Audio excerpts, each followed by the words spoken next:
নমস্কার বন্ধুরা, সবাই কেমন আছো?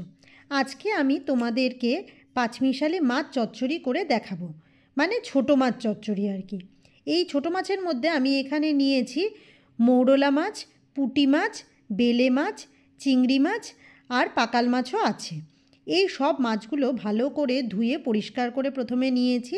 নেওয়ার পরে এর মধ্যে পরিমাণ মতো লবণ আর হলুদ দিয়ে মাছগুলোকে ভালো করে আগে মেখে নিয়েছি। নিয়ে এবার চলো রান্নাটা শুরু করি। আমি গ্যাস জ্বালিয়ে কড়াই বসিয়ে তার মধ্যে সর্ষের তেল দিয়েছি।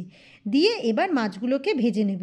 যেহেতু মাছগুলো খুব ছোট মাছ এবং একসাথে রান্না হলে ভেঙে যাওয়ার একটা চান্স থাকে, তাই জন্য মাছগুলোকে একটু কড়া করে কিন্তু ভাজতে হবে এবং একসাথে বেশি দেওয়ার দরকার নেই। আমার সব মাছগুলো আমি এক এক করে ভেজে নিয়েছি। নেওয়ার পরে যে তেল রয়েছে তার মধ্যে আমি সরু সরু করে কেটে দুটো মাঝারি সাইজের আলু প্রথমে ভেজে নেব।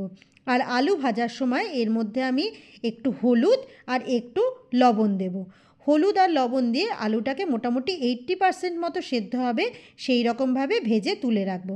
আমার আলুটা ভাজা হয়ে গেছে, এবার আলুটাও মাছের মধ্যে আমি তুলে রেখে দেব। এইবার কিছু আমি ডালের বড়ি নিয়েছি, মানে বিউলির ডালের বড়ি। বিউলির ডালের বড়িগুলো নিয়ে বড়িগুলো হালকা করে ভাজবো, খুব কড়া কিন্তু ভাজবো না। এরপরে যেটুকু তেল ছিল তার মধ্যে আমি আরও একটু তেল অ্যাড করে এবার ফোড়ন দেব।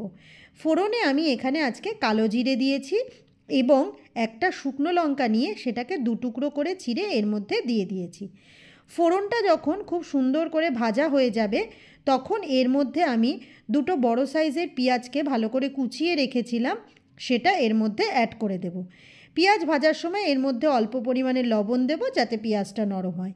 পেঁয়াজটা যখন একটু নরম হয়ে যাবে তখন আমি 3টে কাঁচা টমেটো খুব ভালো করে কুচিয়ে নিয়েছিলাম, সেটা এর মধ্যে দিয়ে দেব। কাঁচা টমেটো দিয়ে পেঁয়াজের সাথে ভালো করে ভাজতে হবে। এই কাঁচা টমেটো ভাজতে কিন্তু একটু সময় লাগে, মানে নরম হতে একটু সময় লাগে, তাই ধৈর্য ধরে একটু ভালো করে ভেজে এটাকে নরম করে নিতে হবে। দেখো আমার কাঁচা টমেটোগুলো কিন্তু প্রায় ভাজা সুন্দরভাবে গলেও গেছে, ভাজা হয়ে গেছে, দেখেই বোঝা যাচ্ছে। এবার যে মাছ আলুগুলো ভাজা ছিল সেগুলো সব এর মধ্যে দিয়ে দেব।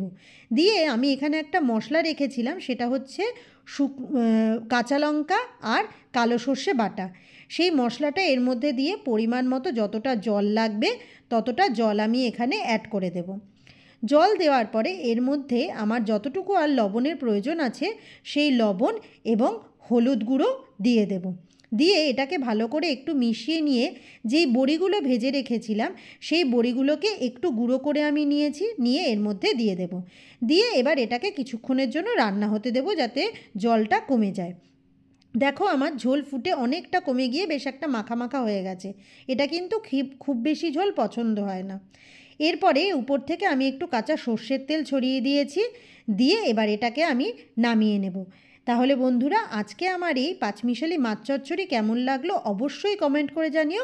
ভালো লাগলে শেয়ার করে দিও।